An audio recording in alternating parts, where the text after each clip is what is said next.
that, but okay. I know.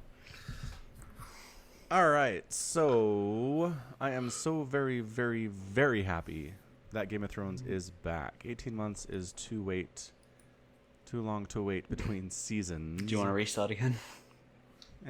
Whatever. It's fine. Yeah, I don't know. I just sat down in front of my projector and I missed it a lot. I missed the memes. I missed the recaps. I missed the show. I missed the relationships in the show. And yeah, I'm just very, very happy that it's back in my life, if only for 6 episodes. Yes. And apparently you lost interest in season 5. About that, yeah. About that, yeah. Yeah. Yep, we've talked about this. Mm-hmm. Yeah. So anyway, I mean, I guess I can talk about some of the stuff that I like and you'll have some context for it. Sure, I mean, I know what happens. Oh, okay. So how do you keep up with the show? Other people talk about it. I mean, in person? Are you watching YouTube videos? Are you talking to me? A bit of both. Okay. A little bit of column A, a little bit of column B, and probably a lot of column C. Gotcha. Yeah. All right. Fair enough. So yeah, basically this was just the reunion episode. There are people who haven't seen each other since season 1, others who haven't seen each other since season 2 or season 3.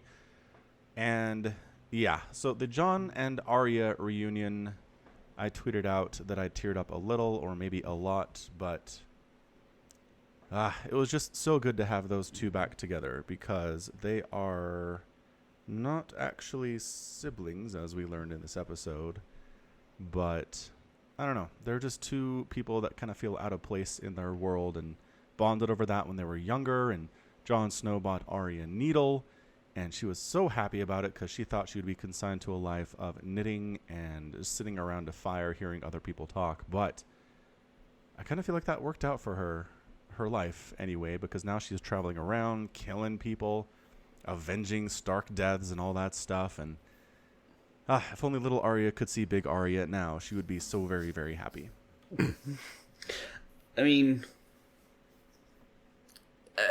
okay, so I have vague context, but essentially, Arya's kind of turning into like the man with many faces or whatever. Yeah, she's a faceless woman, I guess they would officially call it. Yeah. Yeah, that's never really been explained. I mean, she signs up for the House of Black and White with Jaqen H'ghar and the Waif to basically learn how to be an awesome assassin. And they're like, you have to forget who you are. You need to let go of Arya. You need to become nobody. And she eventually is just like, screw you guys. Teach me all your ways, and I'm staying Arya. And they were like, we're really mad about that. But like, they still taught her all this stuff, I guess. That's not shown on the show. There is no point where they're like, and this is how you be a faceless person. She just knows. I don't know how this works. Okay, because I was gonna ask, is that still Arya? Like, is Oh. right? Well, not as that's a different person, but she has just basically like left it behind, right? Yeah, see, that's kind of what I was feeling last season, especially towards the end of the season. She was kind of roboting it. She was being Bran a little bit, just no personality, doesn't care about the family necessarily. She has this weird interaction with Sansa last season where it's like, she's your sister, stupid. Like, I know you didn't get along when you were kids, but like, can we give her a benefit of the doubt? Just not really showing the familiar relationships that Arya should have. But this season, much better. She is basically herself with Jon. She has some good moments with Sansa. She hangs out with Gendry and the Hound a little bit. And it's like, okay, so she's not just a faceless. She's developed who she is. The other thing is, last season, she wiped out the Frey household. So she just killed Walder Frey and his sons and everybody in the entire family because of the Red Wedding. And the faceless person doesn't do that. If you hire a faceless to wipe out the Frey family, yeah, they do it. But they don't do it for their own purposes. Right. So at the very least, Arya has revenge in mind and avenging the Stark family and the people that she cares about. So I think in that way, at the very least, she's not just a faceless. And I don't know. I just think that the interactions that she has with Jon by the tree, she's Arya. She is. I don't know how. I don't know how she managed to get all of the training without leaving herself behind, because they knew. There are scenes where she's training with Jakar. Jakan Hakar? Anyway, names are hard, especially his. And and she's like, I don't know. I don't have anything that I left behind. And he's like, you're lying, stupid. I can read your mind. So they know that she kept Needle around before she went into training. They know that she has fond feelings for people in her life, and they apparently still trained her anyway and then kicked her out. So that doesn't make any sense. It's not explained. I can't think about it too much. Okay. Yep. That's Arya and Jon. The Sam and Jon reunion was really nice. It was good. Those guys are best friends. I think Jon, his best advisor in the whole world is probably Sam, and he hasn't seen him since he sent him to Old Town back in like season 6 or something. He's like, go figure out how to stop the Night King. I'll be doing stuff. You read books. And Sam's like, deal. This sounds great. That was a while ago. Okay. And so they're finally meeting up for the first time. And Sam, in the meantime, has figured out that Jon is actually the son of Lyanna Stark and Rhaegar Targaryen. And he has a claim to the throne as long as you're following the Targaryen line of succession. Mm-hmm. And at no point is he like, and by the way, you're having sex with your aunt, which I think is maybe something you possibly should have brought up, but maybe he felt awkward about it, which I can also understand. Maybe. Yeah. So that was fun. Sam also, I'm annoyed at Sam a bit for this thing, because, so his context for this is basically, Jon, you're the rightful king of Westeros. And I'm like, what? But no, that's not how anything works. That's not how any of this works. The rightful king of Westeros is whoever has the biggest army and overthrows the current power. And then if that power can stay in power, then there's a line of succession. But the Targaryens got overthrown, the Mad King got killed, and his family got exiled. And so for him to be like, the Targaryens are the rightful rulers of Westeros, well, they wandered over from Essos forever ago and took over whatever was going on then. So it's just like, there is no claim to the throne here through the Targaryen line. I know that Dany says she has one, but all rulers who seek to conquer a new land say they have a rightful claim to the throne through some succession or another, especially in the land of Game of Thrones. But it just bothers me that Sam was harping so hard on that, because it doesn't matter. One, the Night King is coming. He's going to kill everybody who's alive, no matter who happens to be the king at the time. And number two, Jon says that. Jon says it more than once. I don't want to be king in the north. I don't want to be king of everything. This doesn't matter. It's not me. We need to stop the Night King. Can we stop squabbling about this? And the person who knows him best in all the world is like, you should be king, Jon. It's your right. Will Dany give it up for you because you let her be queen, and maybe now it's your turn? And I'm like, this is so pointless. End rant. Okay, so the Targaryens seem to have a better baseline for right to the throne more than anyone else because of their magical abilities. They're dragons. Yeah. It's their dragons. Yeah. Well, they're dragons and like immunity to fire, right? Like that's a pretty good magical superpower to have. It's right? a parlor trick. It's a bit of both. Right? You can't conquer lands because you're immune to fire. It helps. Does it? Yeah. Ever seen a keep burn down with you inside? Right? Yeah, sure. And then all your help is dead, and it's like, we'll put you in a jail, I guess. Congratulations, you're not dead. No, but if you also have fire-breathing animals, right? Yeah. Like, once upon a time you had, I assume, dozens of them, not two, right? Yep, sure did. Yeah. Well, maybe not dozens, but more than two. Mm-hmm. It's not really explained at any given point how many they had at one time. No. So I think that gives them like a sense that they should be kings and queens more, right? Like, oh, we have this mysterious tether to a magical creature, right? That's our divine right to rule. That's God saying we get to rule over bears and wolves and lions. Yeah. Right. Yeah, no, I get it. I mean, but it really comes down to the Targaryens have dragons. If you don't have the dragons, it doesn't matter how fireproof you are or how much you have some divine right to rule. If you don't have the dragons, you don't beat the armies of the established power in Westeros and take over. You don't. It's all dragons. It's all power. I wonder if a Targaryen can go through wildfire. Does that count?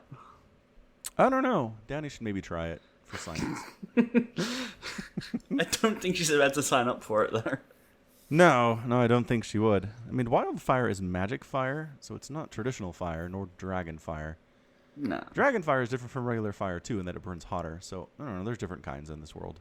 Mm. I don't know that being Targaryen makes you immune to any of them. And honestly, the way Martin wrote the books, Targaryens aren't immune to fire. Dany's not immune to fire. She did it this one time when her baby dragons hatched, but like never again and never before that. So this is basically a show thing that she is fireproof. Right. Okay. Yeah. Mm.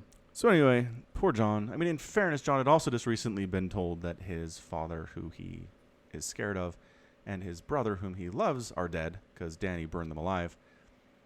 In a really fantastic scene, like Dany and Jorah come down, and Dany's like, "Thanks for saving Jorah from the grayscale. That was really awesome. What do you want?" And good old Sam's like, "Well, I kind of checked out some books from the Old Town Library, and I didn't take them back, so I might need your help getting some forgiveness from the library." And I'm like, "Oh, Sam, you're the greatest." I need your help with my overdue library books. Yeah, that's what it was. It's like, "Thank you for saving my trusted advisor. I am Queen Daenerys. I have all this power. What do you want?" And he's like, "I need like $10 for library fines." And I can't remember now, but the name of his dad comes up, and she's like, "Randall Tarley," and Sam's like, "Yeah, that's my dad," and she's like, "So there was this thing that happened, and I told them they could like join up or they would die, and he didn't want to join up," and Sam's like, "Oh, well, I have a complicated relationship with my dad. He literally tried to kill me once and then sent me to the wall."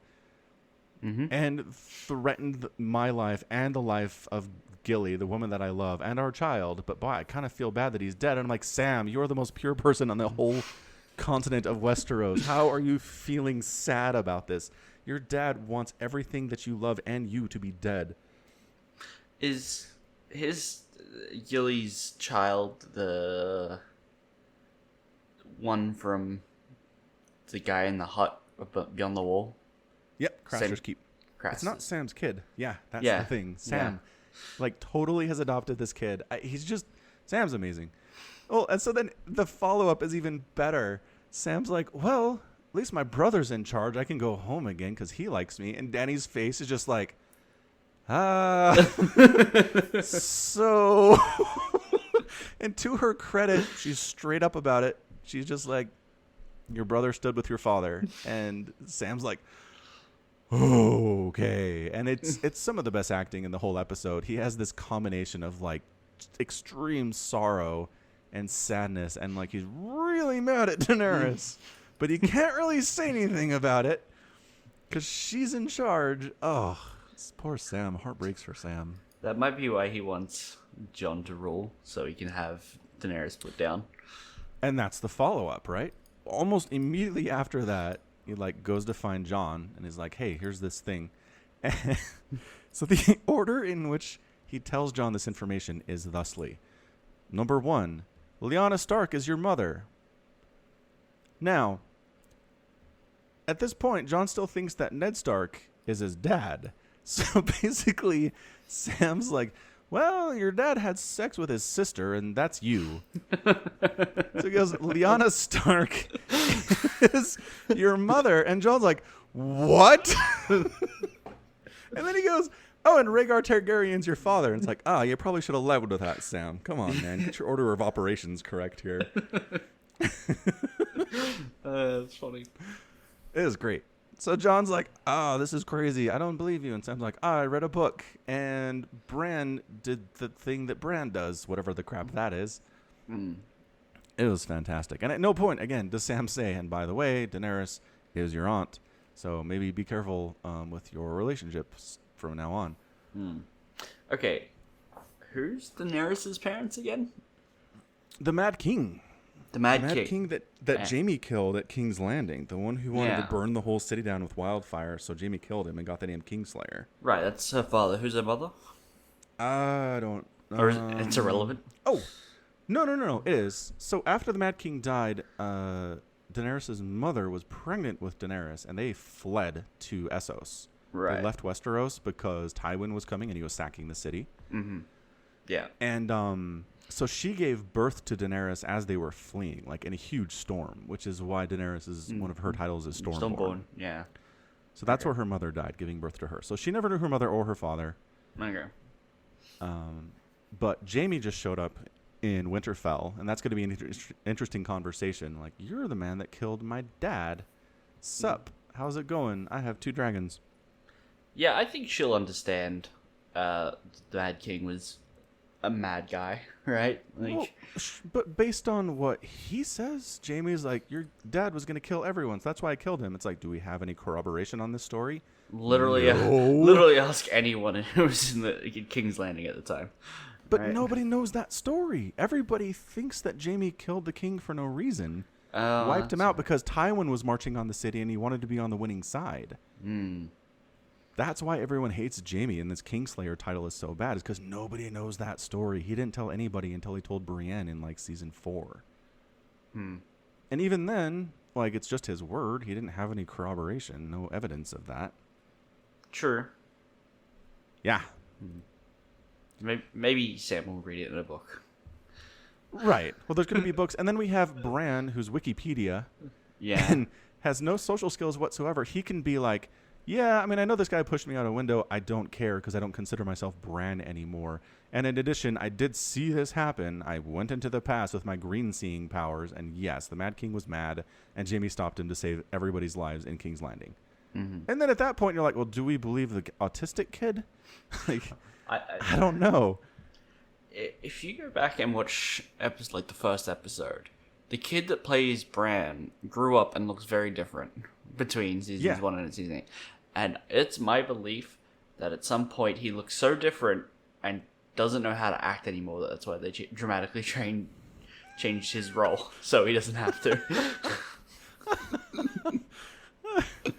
Like, we didn't want to make you have no personality, but you gave us no choice, young boy. You have no acting skills at all. Because from what I understand, the books basically have Bran is heading north to find whatever the Three-Eyed Raven is. The Three-Eyed Raven, yeah. And then that's it.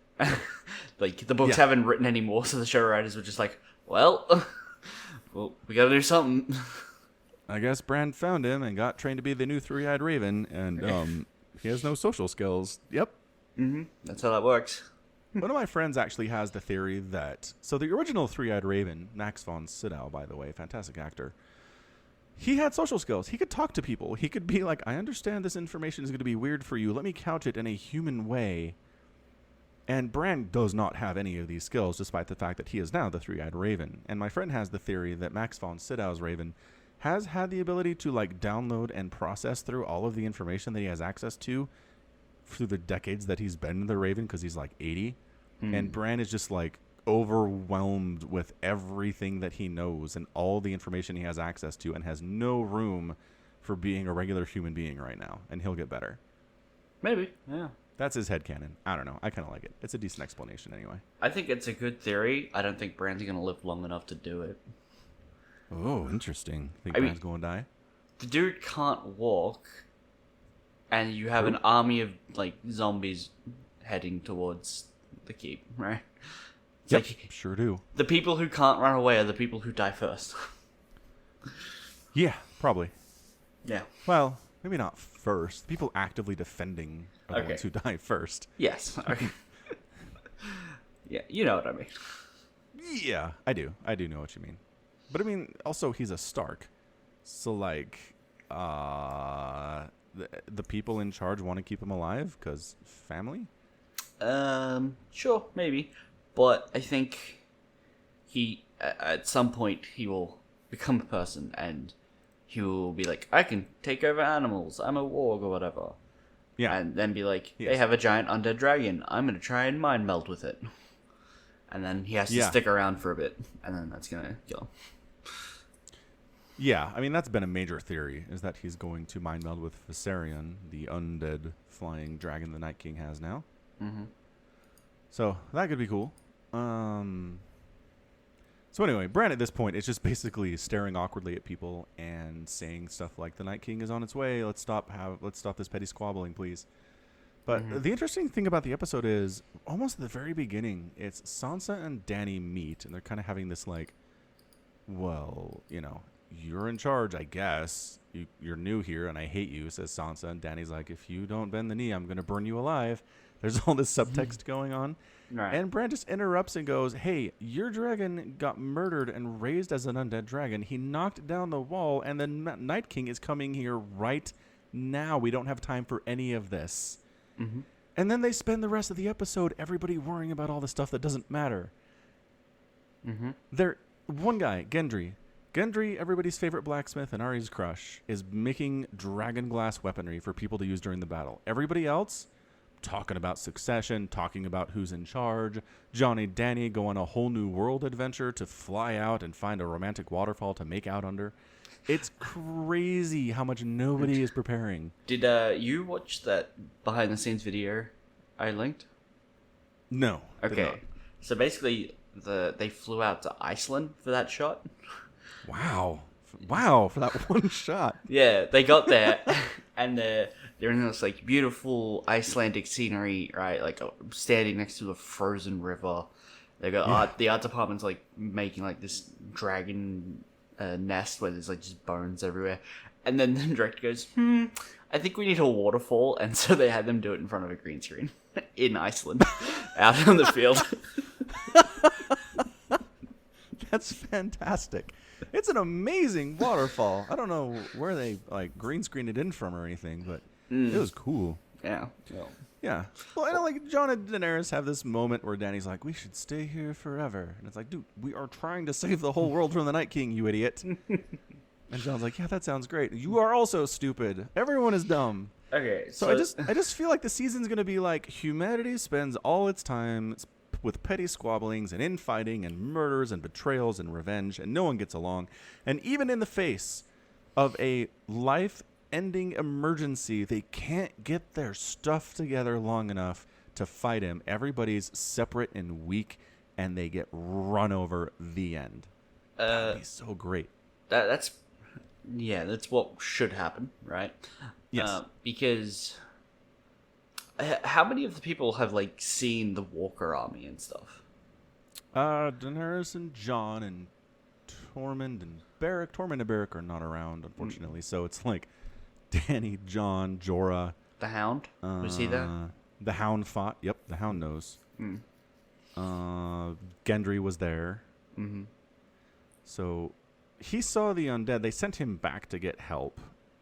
So he wasn't there the whole time, but he saw what was going on. So he's definitely a witness. Right. So you still have a bunch of people who maybe like don't quite get the gravity of the situation. And if Nick Fury said anything right in the first Avengers, it's until we're sure like the universe is gonna end, we're gonna continue as though it isn't. True. Yeah. True fact. Yeah. So yeah, I think, for most of the people in Winterfell, they don't fully understand what situation they're in until they see the army of the dead and a giant flying undead dragon with a Night King perched on the back flying towards them. Mm-hmm. Mm-hmm. Yeah. But it's going to be good. I can't get past that. Like, Bran was so specifically warning everybody to stop doing this garbage, and everybody kept doing the garbage the entire episode. We're not going to listen to a kid. I guess not. These are notable people of importance and of high stature among their families. Yeah. What are they going to listen to a cripple? See, it's not even they outright dismiss him. They're like, Bran said something important that we probably believe on a high level, but not enough to actually change our behavior. Okay. Blah, blah, blah, blah, blah. And probably, there are a lot of funny parts in the episode, but the stinger at the end was, so Bran's hanging out in the Winterfell courtyard in the middle of winter. Like, it's so cold. He's out there chilling. You've heard this? I've seen this clip. Yeah. And he's just like hanging out. Somebody comes, Sam's like, hey man, what you doing out here? He's like, I'm waiting for an old friend. And he's like, oh, that's weird, keepy and creepy, Bran. And he's out there forever. It's probably days. Like, it's implying that he's out there for a while. Also, he can be in the courtyard when Jaime Lannister rides up gets to Winterfell, throws off his hood, looks around, says, yep, basically what I left it. This place sucks. I wonder who else is here. Huh, that guy's in a weird chair. Huh, that kind of looks like, oh my God. His eyes just go like, what? This is not how I wanted to start my journey in Winterfell. Yeah. It's beautiful.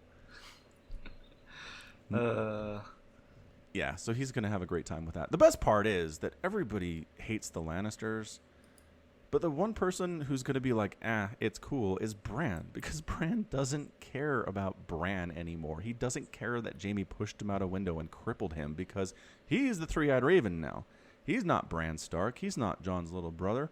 No, sir, he is the Three-Eyed Raven, and interestingly enough, he's become no one in a way that Arya never did. Yeah. So, I don't know. I don't like Bran very much, obviously. Nobody likes Bran. No. Nobody likes Bran. He's very, extremely unlikable. And then we just have Tyrion, who's been reduced to giving bad advice and trying to diffuse situations he has no experience diffusing. Like, so they're having this big meeting, and Lyanna Mormont, leader of Bear Island, the little girl who's been kicking so much butt recently, is like, hey, stupid. Like, we made you king in the north. We believe in you. You went south when we told you not to, and you came back and bent the knee to this foreign Targaryen queen that we don't know and we kind of hate because she's a Targaryen. And the Targaryens burned, like, the Starks, burned your parents and, like, your grandparents. And the reason that your dad is dead is Targaryens and Lannisters. Anyway, the whole point is you went south and came back with a southern queen and we hate you for it. So everybody's all awkward and on edge. And Tyrion's like, I got this, everyone. And he kind of gets up in front of everybody and is like, I understand everybody's on edge, but my sister will be marching north with a Lannister army to help us soon. Isn't that great? And everyone's like, are you kidding me? We just Cersei Lannister? What is wrong with you? It's amazing. Tyrion is just holding the idiot ball pretty much full time at this stage in the show. That's unfortunate. I don't know why. It bothers me.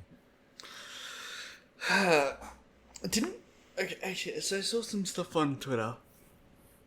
Apparently, Twitter was amazing last night. Cersei was disappointed there's no elephants. She was so sad.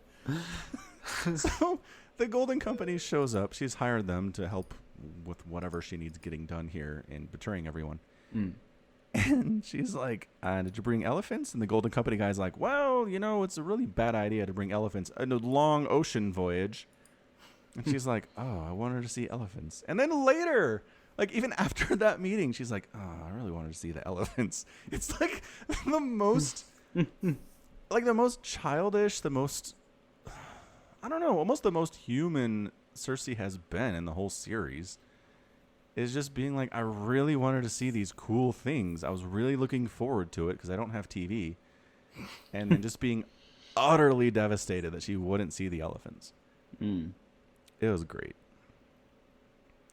And I kind of feel like the Golden Company should be straight up with their terms of service. Like, if you'd like to hire us in Westeros, please keep in mind we will not be able to bring our elephants with us across the narrow sea. And then and then you're not disappointed when they show up and they don't have elephants. Yeah? Yeah, I think so. So I'm just wondering if historically, how far have elephants traveled on boats? Oh. Well, I mean, elephants are not native to North Boats. America, for example.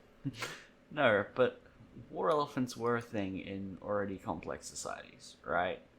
Yeah, in India and Africa, right. Yeah, which reminds me of the image war elephants depicted in Hannibal Barca. I think that's what that says, Crossing the Rhone. And it's an image of elephants basically on boats. Or not even boats. It's like a raft. Right? That doesn't seem right. I mean they're crossing they're like crossing a stream, right? Oh, okay. Yeah, yeah. But if they can do a stream, if you get a bigger proper boat, I don't see why they can't do a slightly small sea. Yeah. So I am sending you the image. It's taking a second, but this was 1876 when it was depicted. Drawn. Yeah.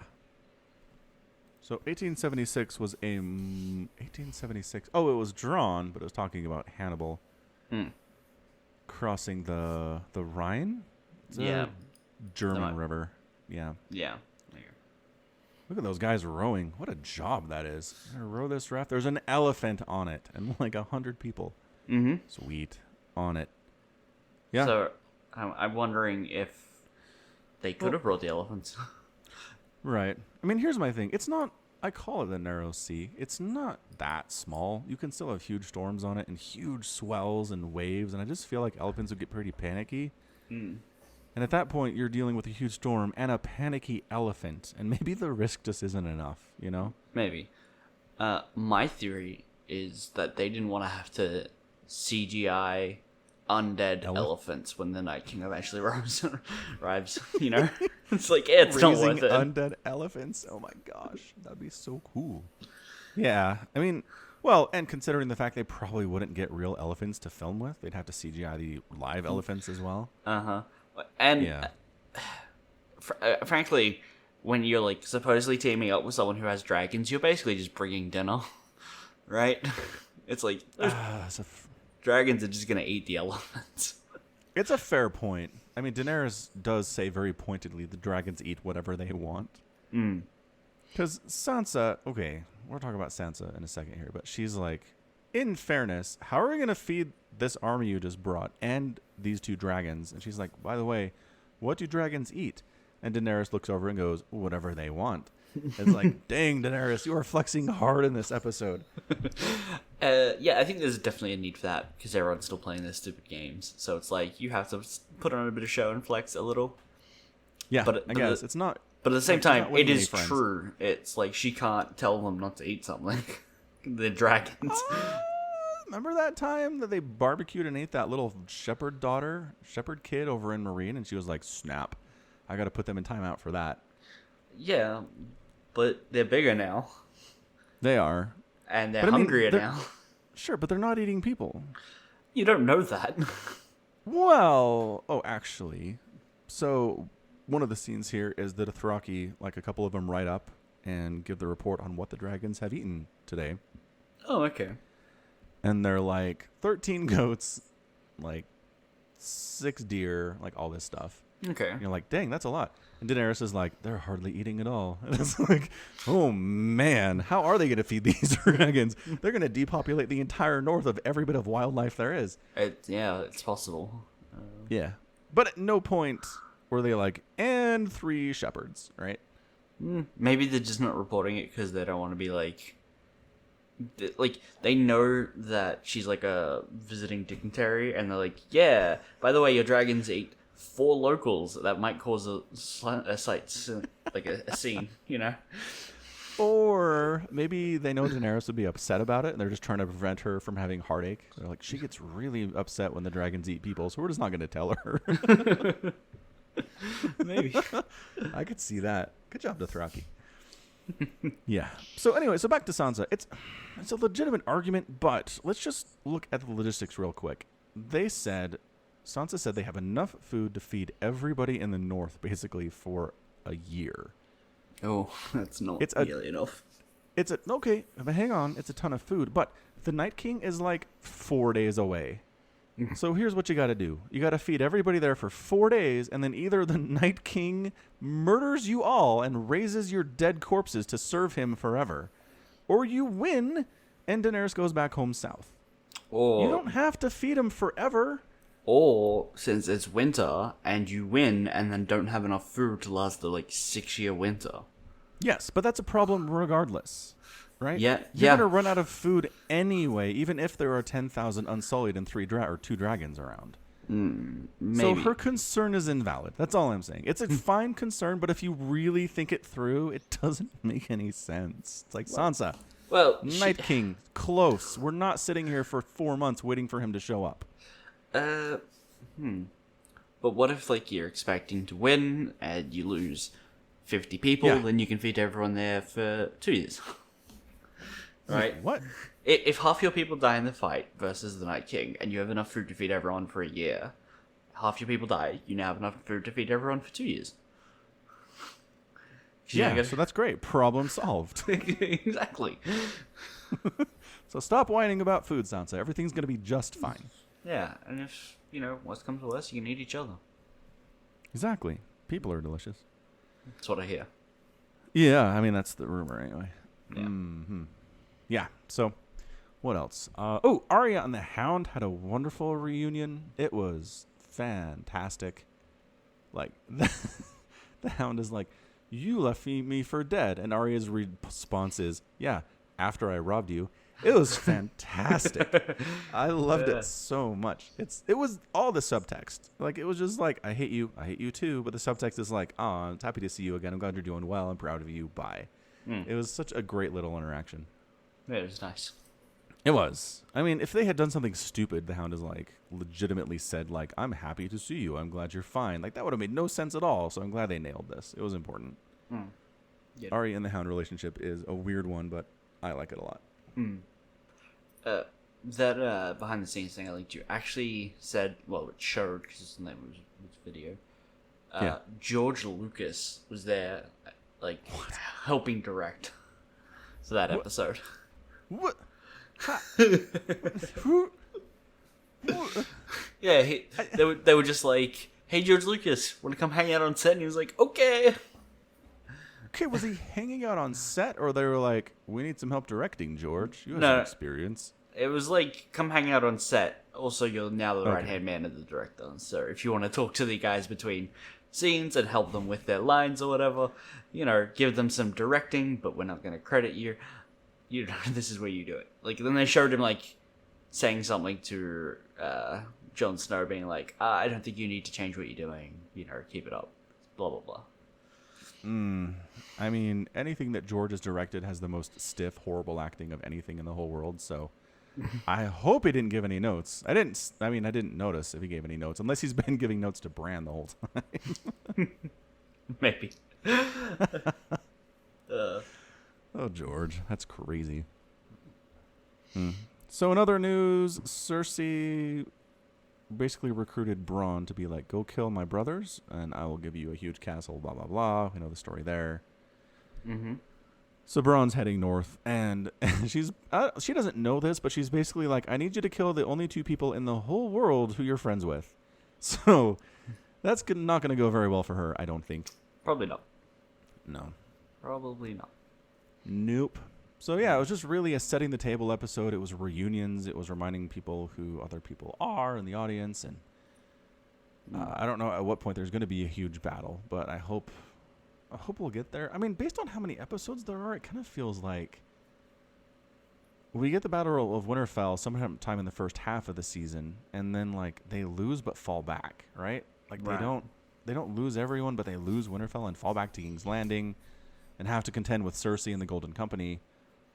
And then the Night King keeps coming, and then at some point they either defeat him or get wiped out. It just feels like the Battle of Winterfell is not, despite what I just said, it's not we all die or we all live. Now that I'm thinking about just the structure of the season, it kind of has to be a partial loss, right? Yeah. Either that Yeah, or they're okay. planning on not. Oh, excuse me. Oh. Either that or they're planning on delaying the final battle to like the second last episode. It's like each episode is going to be a day, right? 4 days away, 4 episodes, and then a 3-episode battle. And it's all this infighting and people not taking each other seriously and worrying about who's in charge. And mustering allies from all corners of the globe, that sort of thing. Yeah. God, that sounds horrible. I don't want that. Either that Don't give me or that show. Sam's gonna read a book, right? And he's gonna discover some secret magic way to kill the Night King and end Winter. And then instead of Winter's being like 6 years long or whatever, they'll be like 6 months, right? And you'll see that drift from historical, magical, fantasy times into this is actually just Britain. Yeah, that would be interesting if the existence of the Night King is what creates the super long years-long winters. Mm. And if he's gone, it just turns to regular style seasons again. Yeah. Yeah, that'd be interesting. I'd be down with that. Yep. That's my theory. Another interesting thing from the episode about the Night King in particular is Beric and Tormund, who, by the way, plot armorly survive being on the wall that Viserion, the undead dragon, knocks down with his fire breath. Are they at that part of the wall? They're up there. They see it happen, and there's this like, we're falling thing. No, they're fine. It's dumb. Okay. Yeah, so they're alive. And they're heading south, right? Because they need to get to Winterfell ahead of the Night King. But they get to one of the houses, another house, the Umbers. Mm. And the young Lord Umber, who's in charge because his parent or his uncles and dad are all dead, is turned into a white and nailed to the wall inside the keep. Mm-hmm. With different like arms of other people creating a pattern around him. Mm-hmm. And a nice big spiral, yeah. Yeah. Fun fact, So- they had a person on that wall, and they actually set him on fire for the shot. Fantastic. That's Yeah. beautiful. Yeah. Yeah. He was that's he good was, stuff. he was in a flame-proof suit, right? Don't get me wrong. Yeah. No, I get it. They didn't really burn to death, but that's some pretty good dedication. Yep. And then Beric stabs him with a flaming sword and everything goes up. Yep. So they say, Tormund's like, what the crap is this? And Ed, I don't know if it's Ed or if it's Beric, somebody's like, this is the Night King sending us a message that he's between us and Winterfell. He got here before we did. Crap. The whole army of the undead is between us and safety at this point. So the question is, why is the Night King sending messages? Because to this point, it's been very much he's a force of nature. He's come to kill everybody. He raises everybody from the dead. He keeps heading south. That's all he is. But there's this, the sending the message, and there's the times that he's had the opportunity to kill Jon very much and has chosen not to for whatever reason. So there's some choice going on here. He's not just an unreasoning monster here to murder everything. Like there is something else at play here in the Night King's personality or his goals or what he's trying to accomplish here. I don't think he's actually sending them a message specifically, right? He's just marking his territory. Not so much marking his territory. I think there's something going on. Like he's obviously doing a ritual of some sort, or these symbols mean something to him, right? Yeah. Well, That's- they're children of the forest symbols. Okay. So, so a little backstory. The Night King was created by the children of the forest to get rid of the human invaders.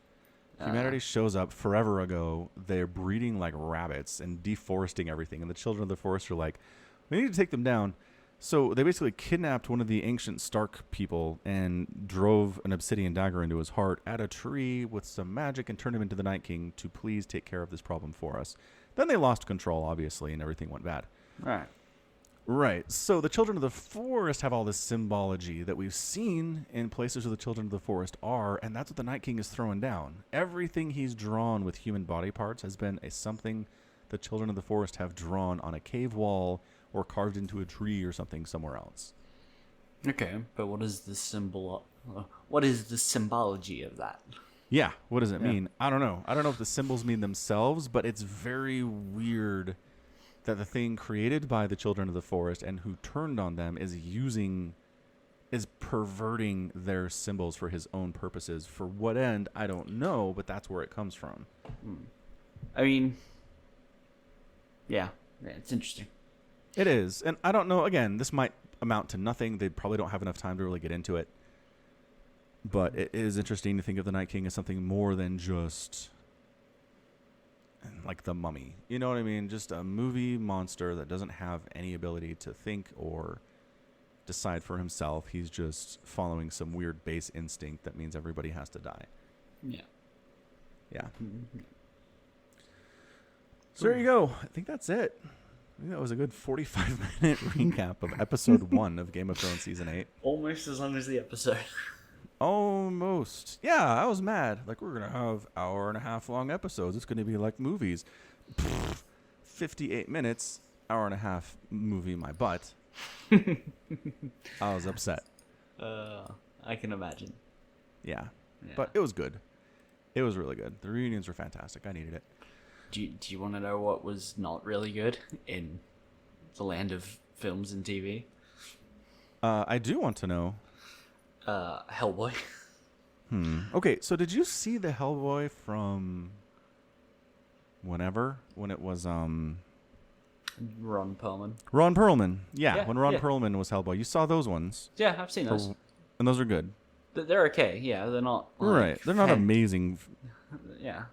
Yeah. Like I saw the first one and it was fine. It wasn't incredible cinematography. It wasn't like my favorite movie of all time, but it was fine. Yeah, it was Okay. fine. So the bar here is not that high, is what you're saying. And it couldn't meet the bar. The no. Okay. I'm trying to like, what's the perfect analogy for this? And it's like, Ooh. if the bar is like on the floor because nobody's holding it, this Hellboy still couldn't walk over it. Holy crap, that's terrible. Yeah. So it's got David Harbour in it, which you didn't know, but he's the sheriff on Stranger Things. So I like him a lot. He's a cool dude, it seems like.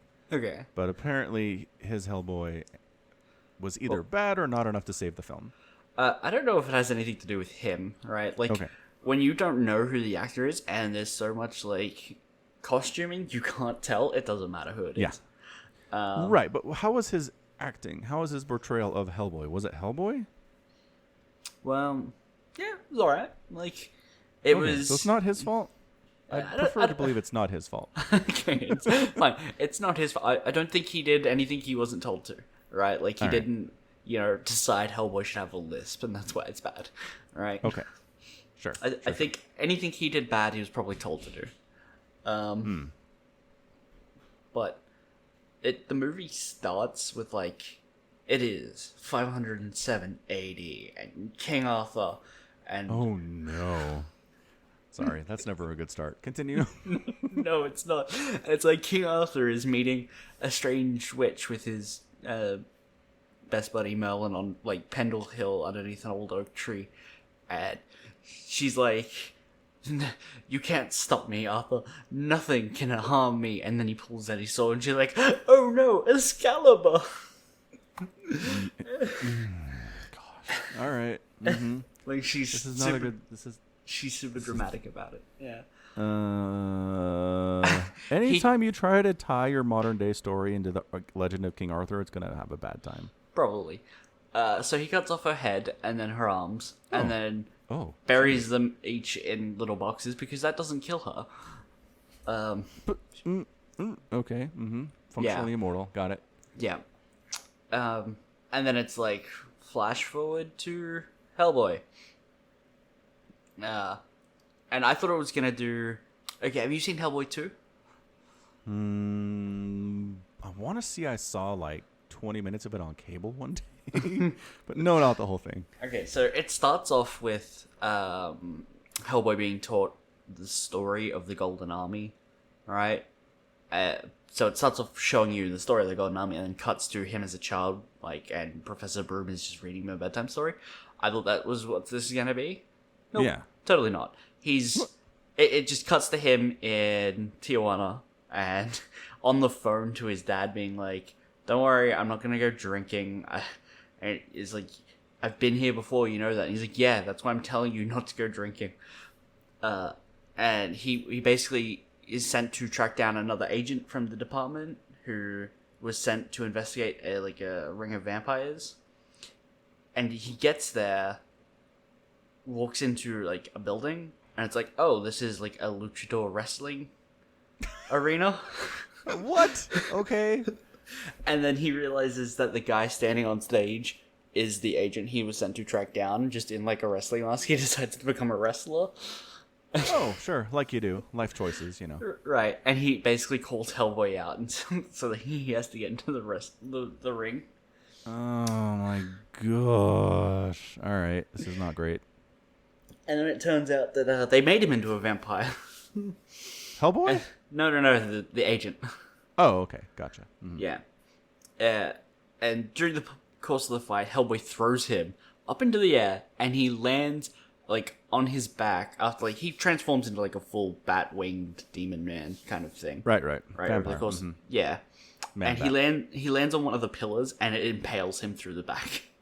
Oof. Is it wooden? Does it count as a wooden stake? I think it was metal, and I guess what I'm asking is, does it kill him? It does. Oh, but And okay. So we can kill vampires with metal stakes now. apparently, Cool.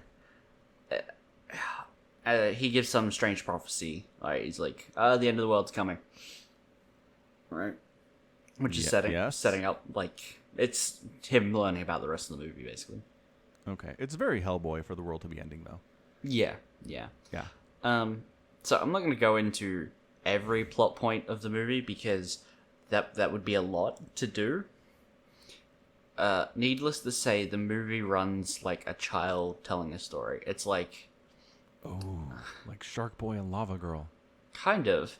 It's like, okay, you need to take this person to a cave on like the coast. All right, we're in the cave. All right, now it just like hard cuts to them in the cave, and then it's like, Damn. all right, Merlin's in this crypt. All right, Merlin's here. All right, he's gonna save the friend. All right, then he puts him to sleep. All right, now he's gonna summon Excalibur. Oh, by the way, Hellboy, everyone thinks King Arthur had no kids, but he did. He had a daughter, and she had a daughter, and then that daughter, fell in love with a demon and had a kid. That kid was you.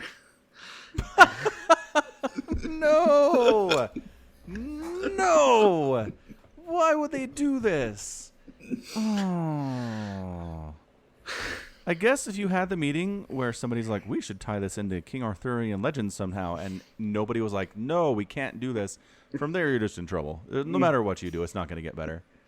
Yeah. And Wow.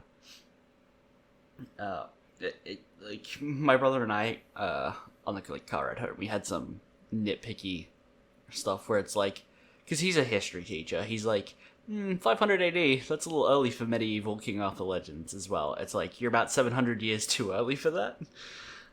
Fine, I guess. Yeah. Right? And also, they quoted it as being like 5 or 7 AD or something like that, 514. But they were also like, oh, this witch, she's a 5th century sorceress. And it's like 500 AD, 5th century, really? You couldn't keep that straight? I know. It's confusing. I explained that to my kids the other day, and they still don't get it. And it's like, yeah, they're your kids are one thing. They're like Right. 11. These are adults Right. we're talking about. Yeah. These are professional movie makers. Yes. It's a really bad film. It's yeah. Super bad. Sounds like it. Yeah. I won't go see it then. I mean, it's fun if you like bad movies, like for enjoying the, train wreck of a movie. Yeah. Right. If you're into that kind of thing. Yeah, there's literally a scene where a person realizes they can punch ghosts. All right, like As they you just do. they just reflexively like kind of like punch, and then they're like looking at their fists. I have gun punching powers. Ghost punching powers. Punching guns is a power everybody has, I think. Yeah, Not recommended though. no. No. Yeah, I don't know. I don't think I have time in my life to go watch bad movies. I barely have enough time for the good movies, to be honest. Well, it's your own fault. Yeah. Speaking of which, though, there is ye old Endgame coming up. In like a weekish? Well, by the time you hear this, very soon. By the time you hear this, it might be out. Maybe. Very well could be, depending on when you listen to it. True. Yeah. Statistically true. Yeah. Right. So we're looking forward to that, obviously. And if you're unaware, Somicron and I did a watch Infinity War and listen to Somicron and Falcon talk about it like you're there with us episode of the podcast, I guess. I'm not sure what it is, but that's a thing you can listen to and experience yourself if you are unaware. Where is it available? I actually don't know. Where is it available, Somicron? I have no idea either. I was meaning to talk to you about this. All right. Well, Is it available for everyone, or is it available for Patreons? I can never remember. I mean, it's the first one. I might say we make it available to everyone. All right, cool. Then it'll be Just available by a link in the show notes. Click now. There you go. In the show notes. I mean, somebody asked, is it like Mystery Science Theater 3000, and my immediate response was, we are not nearly as clever as those guys. So no. No. But it is us having a conversation just like this one while watching Infinity War. And I think it was good. We had a lot of good insights and made fun of some stuff and got emotional about some other things. And I don't know, check it out. I think it was a really fun time. Yeah, it was definitely fun. I will say this. We do discuss when to press start because the versions we were watching were different lengths. And so we had to, like... Well, we can't just trust that the beginning's the same. We had to find a place, and we'll tell you when to start the film. So just start listening, and then get the movie ready, and then listen along with it. The timestamp is utterly useless. We couldn't use timestamps at all. Yes, that's exactly right. Yeah. Yep. Anyway, looking forward to that immensely. This has been one heck of a month for media. Game of Thrones came back after a year and a half. One Punch Man came back after like 5 years, I want to say. When was season 1? I gotta look at this real quick. One Punch. Let's see. One Punch Man season 1 came out in 2015. Oh my gosh! 4 years ago.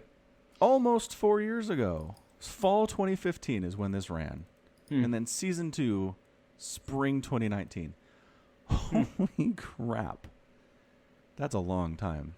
I mean, and I didn't watch it. I didn't watch it in 2015. I watched it in 2018. Maybe 2017.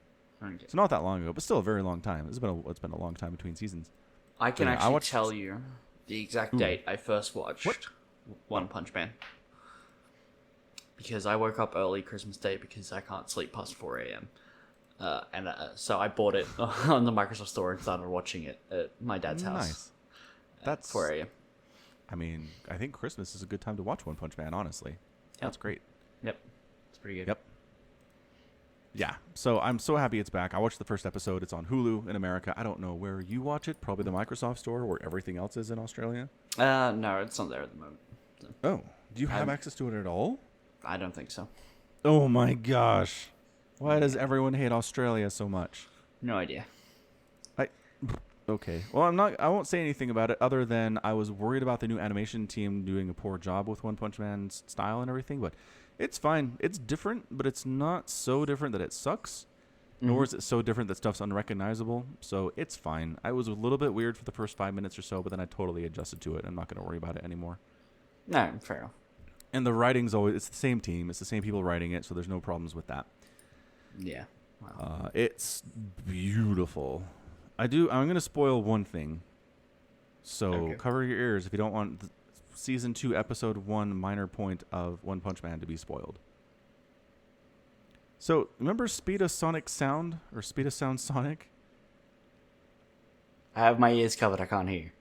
Oh! I'm kidding. Yes, I know Sweet as Sonic. Oh, alright. Yeah. So, remember how thoroughly One Punch Man hands Mr. Sonic's butt to him every time they've ever interacted? Strictly speaking, the first time was not his butt. It was not. It was his balls. And so here's the thing. You would think Mr. Speedosound Sonic would remember these interactions and be like, I'm going to stay away from that guy. He's scary. No! He's actively hunting down Saitama because he wants to fight him again. Yeah, He's a crazy person. He wants his revenge. He does. But I mean, it's one thing where I kind of felt like I did a couple things wrong during the fight and I lost, but I've gotten faster and better and I'm smarter about things and this time I can do it. No, it was, I had no chance in that fight at any point. I thought I did. I was wrong. Let's do that again. It's a much different experience. Okay. That's all. Yep. Yeah.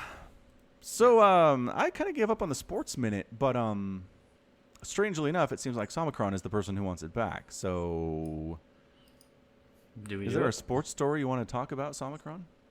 No. What about the one? I talked to you about it. What I else know, is but there? we didn't do it on the pod.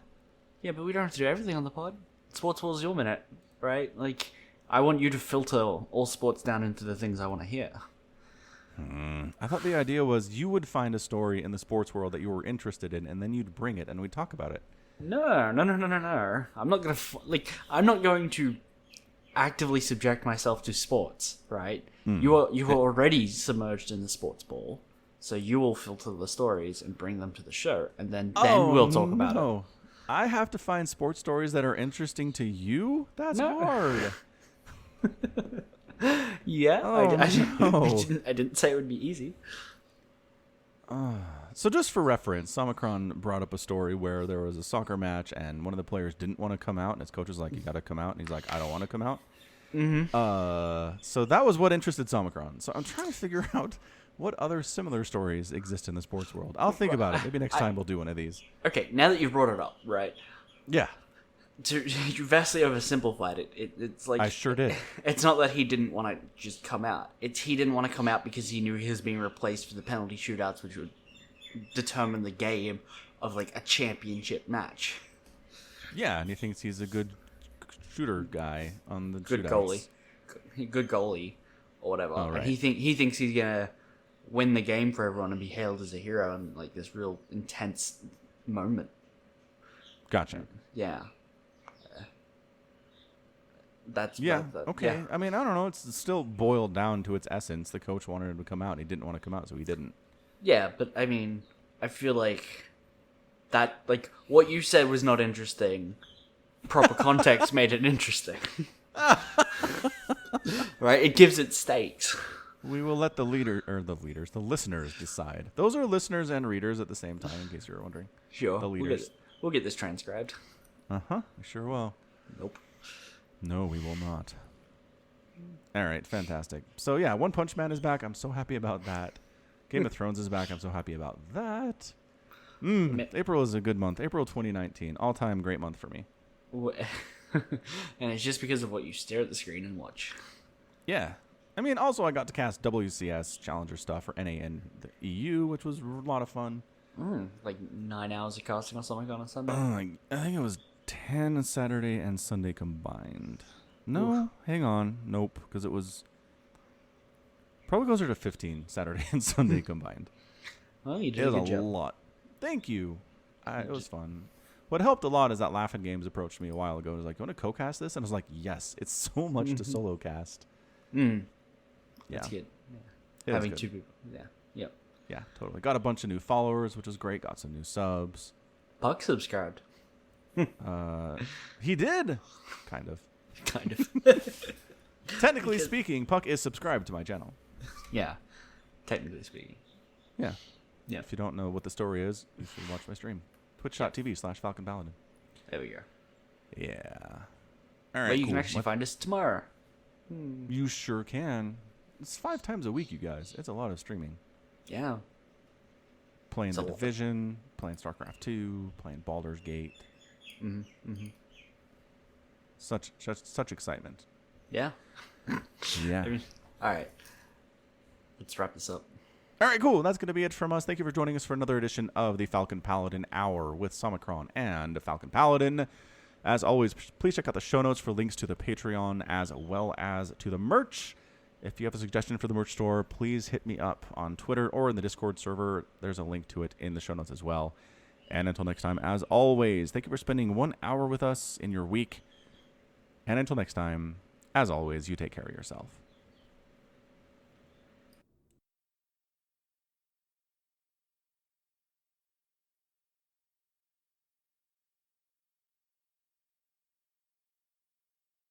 Duddles is the coolest dude I know.